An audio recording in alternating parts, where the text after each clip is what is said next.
All right, in chapter 11, we're going to discuss some of the safety aspects as it pertains to investigating fires. And in reality, a lot of this, for the most part, a lot of it is the same thing with dealing with fire scene operations and those type of things, with some exceptions, which we'll get to in a second. We're going to discuss really the safety at a fire scene. One of the big things is fire investigators a lot of times work after the fact. They come in after the crews, the crews wrapping up and after they've already left. We're going to discuss some risk assessment, which is very similar to what you would do on the operations side of the house. Safety clothing and equipment, basically NFPA 1500 type things, and then some influence that certain post-fire factors will have on scene safety. Like I said, some of these things are different because we're going to talk about the criminal aspect of fire investigation, in the sense that it's going to pose to some degree, a different set of safety concerns than if you're a firefighter suppression activities and all the companies leave. Some OSHA aspects of fire investigation. We're going to talk about communication, whether with dispatch or with other personnel, and possibility of safety concerns related to the public. These are some NFPA references. These are all found in your book. I would imagine the one standard that's right in the center of the screen there, NFPA 1500. We're all pretty familiar with these. For the most part, if you're managing any fire department or any public safety organization, you should be using all of these for response personnel. So these are no different for fire investigators. Anything we do, safety is of the utmost concern. We certainly will not risk lives of our crews if something's a complete loss and there's very little chance of survival of an occupant. We certainly want to risk the lives of a fire investigator for an incident that's already been terminated, right? This incident's over, command's been terminated. With a fire investigator there, it's not worth risking their lives over. We want to mitigate as much risk as possible. Just like firefighters, fire investigators can suffer serious consequences at incidents. They be delayed. I don't think it's any secret that the vast majority of fire personnel, once again, those numbers fluctuate, but a vast majority of fire personnel have heart, lung issues. Cancer is one of the most prevalent long-term health concerns in the fire service. The hazard at the scene, physical, toxic, chemical, all of those things are no different from the initial response. Fire investigators, they have a duty to protect themselves and others, no different than any other part of the public safety team. The investigative phase is not part of the emergency phase. So a lot of the times we don't think the same safety standards should apply, but they should be maintained. The same safety standards for the initial crews, just like the fire investigators that are there 3 days later, the same safety standard should be maintained. Fire investigators operate in areas that contain toxic atmospheres. It's foreign to see a firefighter in an IDLH environment without full PPE and SCBA on. It is not uncommon to see an hour later a fire investigator in the exact same situation, other than obviously it's not as much smoke, but there's still toxins, there's carcinogens floating around the air, and they're pulling on stuff and disturbing the environment. You see a lot of soot and stuff flying around with no PPE on.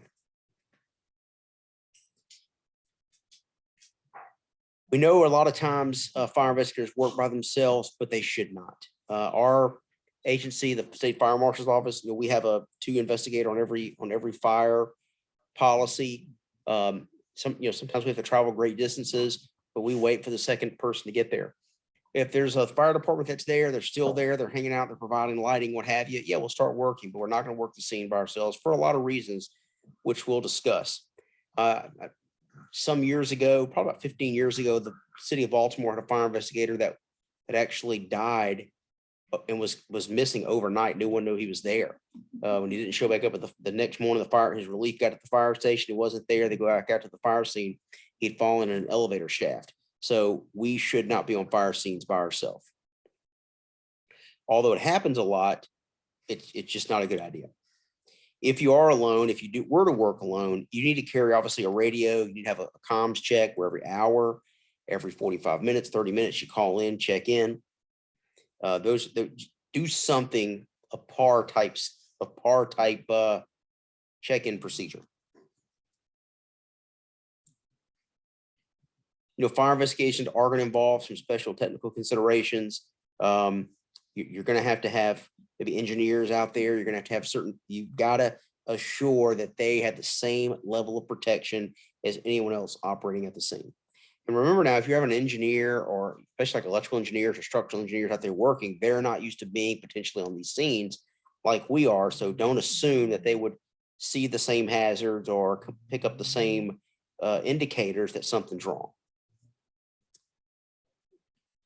Bystanders, look, during the fire, there's a lot of resources there, a lot of personnel. As the excitement goes away, so does all the personnel. So when you're there and you're operating as a fire investigator, you got to make sure that people stay out of there for a couple of reasons. First of all, at the crime scene. Secondly, is it's potentially an unsafe area. Get tape up. If you got to maintain additional law enforcement officers to maintain a perimeter, that's what you need to do. Keep in mind about collapse zones. Make sure that we take all these things into account, just like you would at any event. If you're going to be conducting interviews and those type things, you can't just conduct an interview. You can do a field interview, but if you really want to get some good information, a lot of times you got to be somewhere where you're out of the action. Sometimes if they give you information in a criminal event, they don't want to do it standing in front of 500 people. So you need to have some secluded area, somewhere where it's dry, where you can write and you can be to some degree comfortable. So obviously some of the health hazard risk assessment items are no different than if we were operating any emergency scene, right? There's going to be physical, structural, utility, chemical, biological, mechanical issues. We have to determine the risk of the hazards. We want to control the hazards, whether it be shoring up weak walls. Once again, there's no reason to risk someone's life for a fire investigation. If you have weak walls, maybe you can only do an exterior scene examination. That's fine. Then that's what you have to do. Maybe we can use drones. We can use aerial devices where you go to the top of aerial devices, take pictures if you don't have drones. But make sure we are mitigating the risk no different than we would during an initial response. Administrative control is things like restricting access. We got to use PPE, safety footwear, respirators. If you're not going to have a respirator on, air monitoring. Make sure that the air is at least we have some documentation that it's safe. No different than we would take our air packs off after during the overhaul phase of a response. You have to protect yourself when you're conducting an origin and cause investigation. We've just talked about these things. This is absolutely no different from operating an overhaul at a fire scene. Now, are you going to wear full PPE and SCB on every fire investigation? Probably not. But we have to have a policy in place using a hazard risk assessment to determine what the best PPE to wear is. And it's going to change, right? Is this an industrial setting? Is it a residential structure fire? Is there chemicals involved? All of that's going to change on the situation. Anytime you wear PPE or you anything for that magnitude, you need a decon. It needs to be deconned, at least gross decon, before you get back in your vehicle. You don't want to, just like a fire engine, you don't want to just get back in with no decon done back in the truck. Now you're contaminating all the stuff you come in contact with. Helmet, this is one of those things you should always have a helmet on in a fire investigation scene. If you're inside an interior examination, you need to wear a helmet. Now, does it need to be a structural fire helmet? It depends on the risk. What's the area? What are you working on? But you at least need to have whatever approved construction type helmet or SCBA, structural PPE helmet that you have. Protective clothing, once again, coveralls, depends on what you're using. We have like a rescue gear type, turnout gear type thing that have all the heat liners in it that we use. But make sure that whatever you do have, it needs to be cleaned and inspected like any other PPE that you have. We know that carcinogens that we deal with on a regular basis are absorbable through the skin. Respiratory protection, same thing, is it needs to match the risk that you're dealing with. So do you have an APR? Do you need an SCBA? Well, in some cases you might. Depends on the setting, the air monitoring, and those type things. You need to, and most fire departments are going to have a written respiratory protection program in place. We certainly have one with the state. It's going to include medical surveillance, emergency procedures. NFPA 1404 addresses that, but you need to make sure that respiratory protection programs in place. And once again, these are things we've already talked about, but you absolutely would be dealing with if you're conducting fire investigations. Probably more like an APR if you've got adequate O2 levels, but you're dealing with some type of potential exposure to soot and smoke and those type of things. Eye protection goes without saying. You shouldn't be operating at a fire scene without some type of eye protection. Same thing with foot protection, some kind of fire boot, something that conforms with FPA 1971, where you're going to have just a plethora of things you could step on at a fire scene. So we all have good leather fire boots. Once again, they need to be deconned and maintained appropriately. Now, gloves are a little interesting thing. We need to make sure that we're wearing gloves, but once again, we should be picking up burning material. The fire should be out. The very bottom point there is prevent cross-contamination. So, a lot of times we buy these boxes of like Gorilla Gloves and those type of things, Lowe's. They're very good dexterity in them. They do protect your hand, and you can change them out pretty often if you're worried about contamination or cross-contamination of evidence. This goes into anything you can imagine you may need at a fire scene, right? Lighting, generators, ladders, all of those things come with their own risks. So we would maybe be utilizing the other thing. If you're working a complex fire scene, wait till it's daylight. It's not that exigent. I mean, if you're having to bring in portable lighting and all that stuff and climb on ladders, and it's 3 o'clock in the morning, well, you can wait another 2 or 3 hours and it's daylight. Makes it much safer.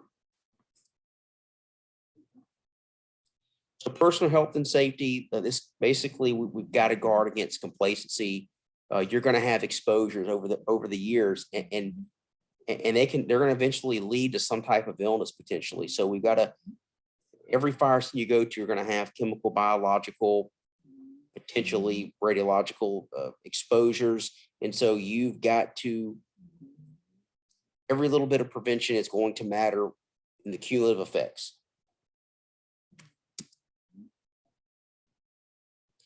Carbon monoxide is present. That's why air monitoring is so important. Hydrogen cyanide, all of those things from synthetic materials. We've got to make sure that we are doing oxygen air monitoring, that we cannot emphasize enough that these are where this is what's going to cause us a cumulative health effect down the line. Physical hazards like trip and falls and crushing injuries, they happen routinely on fire scenes, especially in the overhaul phase.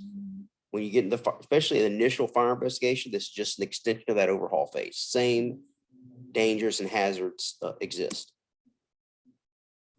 Obviously, MSDS sheets. This is if you're dealing with something specific, you need to have a safety data sheet that you can refer to. This just goes into some things that you should have. This is no different than you have an incident action plan or some type of plan, written personal health and safety plan when you're operating in a fire scene. I can tell you that fires, a lot of times you're not investigating these fires at noon. It's normally 1 or 2 o'clock in the morning. It's already been a long day. Now you're out all night. You're working the scene, and then if a lead comes up, next thing you know, you've been going for a day and a half. So you've got to make sure that you're accounting for fatigue. You still have to drive home. I know for us, in some cases, we still have to drive 2 hours going home. If you're tired, get a room or somewhere and take a a nap, take a break. It is absolutely not worth it. You have to rehab, no different than you're working on a long-term scene. So we all want to push it. We all want to do the right thing, but you got to take care of yourself.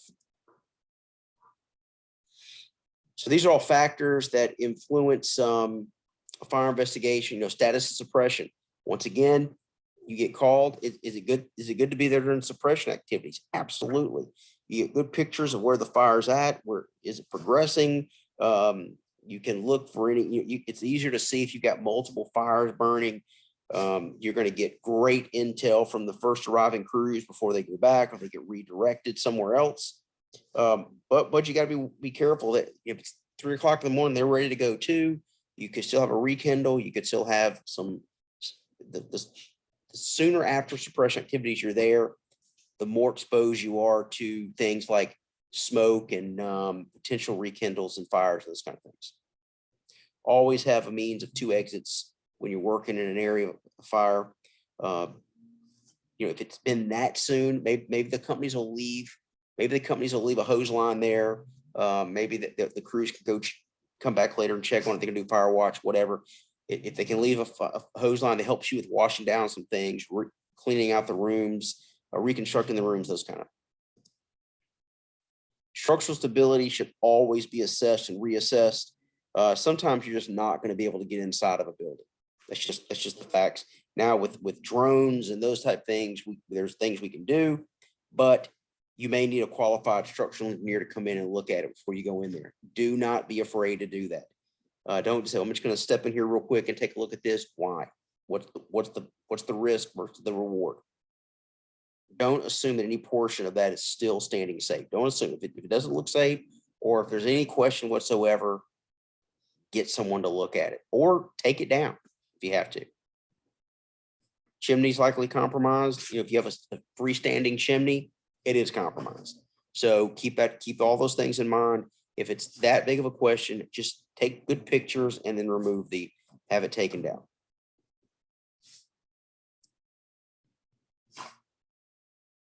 Dead loads and those type things, you got to think, you have HVAC systems and all these heavy items on the roof of a structure, especially if they're using engineered beams, which has the same tensile strength as steel until they've been exposed to heat.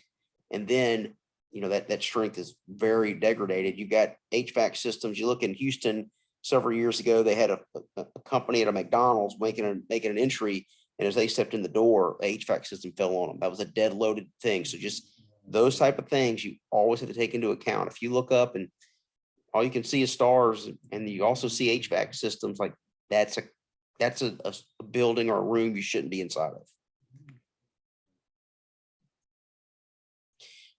It says here demolition may be required. You can do some controlled demolition where they very methodically begin to take the building down. You can take pictures. You can work your way to where you think the area of origin is. All those things are acceptable. Never assume that the power has been turned off. Always assume it's there. Be alert to these hazards.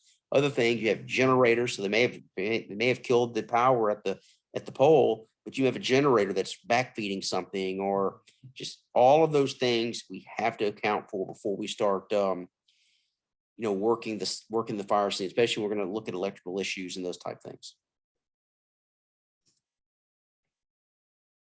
Just like we said just now, don't assume everything is safe. Check, double check, and triple check.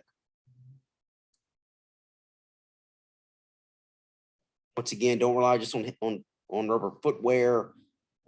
Do not enter flooded basements and those type things, especially the power. If you don't know about the power, that goes without saying, but we have to say it. Every bit of power should be turned off when you're conducting a fire investigation. And this just goes on to just further say that, and the best way to confirm that, if you have a battalion chief that's they've got the meter sitting there, they said, no, it's already done. The crew's been there for 3 hours is one thing. But if you're showing up and there's no one there and you got your consent to search and there's nobody else around, you need to contact the power company and make sure. You need to double check that that's been done. Like I said, if there's crews are there and they've been operating for a couple hours is one thing, but sometimes you may be doing this a day or two later, and you need to account for the power. Standing water, especially when you're looking, it's a live load. When it's a floor above you or the roof above you, it's already been weakened by fire. That all needs to be accounted for. You absolutely may need to get that drained out, or get a engine company or truck company to come down and get that water out of the way.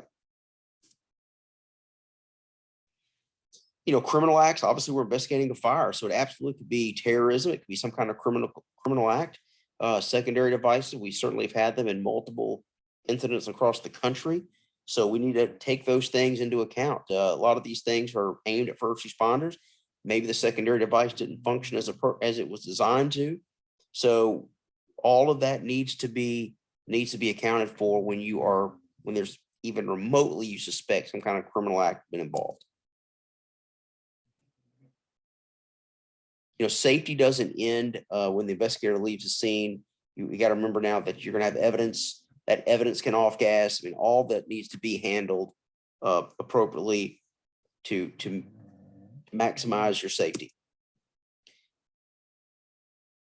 Fire investigators, they're going to operate with firefighters. They need to be within the incident command system. You need to have someone that you report to. You need accountability's got to be utilized. No different than you would do if you were on a fire company reporting to a scene. Someone needs to know you're there, and you need to operate in your lane. You need to operate and do the scope of work that you're there to do. So obviously OSHA gets involved in any of these type of things where they want to keep the workplace safe. You've got to have everyone should be involved in this, from your manager down to the newest person there. You've got to have some kind of risk assessment, which you've already talked about. Safety and health training, right? I mean, every aspect of the fire service is some type of safety and health training involved with it. So this is no different. This is just some HAZWOPER, some OSHA standards that we've all dealt with in the past, that the investigator is expected to understand the states of matter and recognize hazards by occupancy. Confined space, we should not be operating in a confined space, especially a permanent type of confined space, without the appropriate training and the appropriate amount of people there to safely conduct the operation.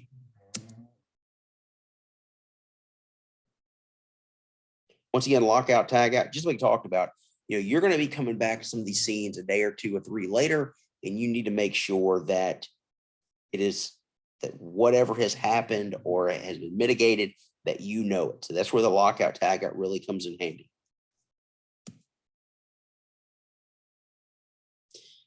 So, this is one of the things a fire investigator is not always viewed as favorable. I mean, at the end of the day, it depends on your role, but you may or may not be a law enforcement officer. In our case, we're a state law enforcement officer. We have to take those into play. We had a couple of our guys were investigating a fire in north part of the state about a year ago. And when they walked out of the house about 3 o'clock in the morning, a guy ran across the front yard with an axe towards them, which, had an interesting outcome. So keep that in mind, that when you're there and you're sort of fixated on investigating the fire, other things are happening around you. Our Houston Fire Department in 2020, they had a fire investigator shot and killed during a surveillance operation. So just because you're a fire investigator, you're still representing law enforcement. So you may need to wear bulletproof vests. If you're doing those kind of things, you need to have the appropriate defensive tactics training. Don't risk your life to conduct a fire investigation. So this is really a general overview of some safety aspects of fire investigation. Right, probably some of the biggest things are collapse hazards and electrical hazards. That's gonna get you right then. The toxic hazards may or may not get you right then, but it may be a cumulative health effect over your career. So you've got to account for those things. You have a duty to protect yourself and others, obviously, around the scene. So take it slow, especially if you're just getting into it. You should be a little more cognizant of what's going on. If you've been doing it for 20 years, you become complacent.